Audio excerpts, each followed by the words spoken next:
সারা বছর কি খাওয়াবো? আমরা তো চাষি স্যার, পুণ্য পাবো, কে দিবি না দিবি এরই বাড়ি আমার নির্ভর, তার কিছুই নাই। আমরা ভর্তুক চাই, আমরা যে ভর্তুকটা যে ক্ষতিটা হবে ক্ষতিটা আমরা দিলি। ফসলি জমির মাঝখানে গড়ে তোলা হয়েছে ইটভাটা। ফসল উৎপাদনের পাশেই পোড়ানো হয় ইট। সিরাজগঞ্জের শাহজাদপুরের সরবপুর গ্রামের ইটভাটার বিষাক্ত ধোঁয়ায় বিরূপ প্রভাব পড়েছে আশপাশে প্রায় ২৬ হেক্টর জমির ফসলে। ধান কাটার সময় আসলেও নষ্ট হয়ে গেছে বেশিরভাগ অংশ। এতে দিশেহারা কৃষক। ভাটার মালিকের কাছ থেকে ক্ষতিপূরণ আদায়ের দাবি তাদের। এই ভাটার আগুন এসেছিল 50 ডিসিমেল বুই চাপ একটুকু কোনটিন ভালো নাই।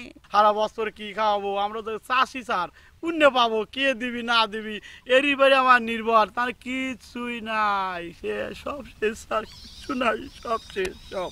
আমরা ভর্তুক চাই, আমরা যে ভর্তুকটা যে ক্ষতিটা হবে ক্ষতিটা আমরা দিলি। আমাদের এই ক্ষতিপূরণ চাই ভাটার মালিকের কাছে।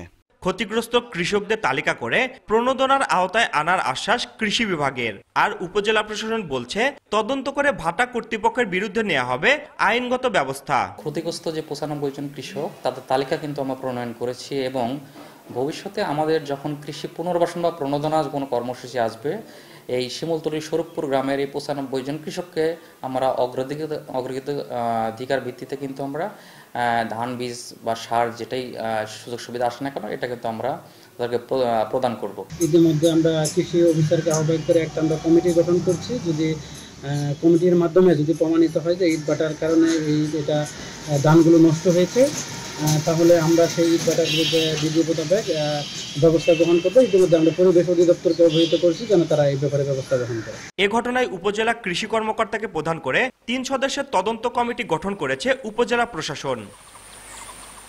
রিঙ্কু কুণ্ডু, সময় সংবাদ, সিরাজগঞ্জ।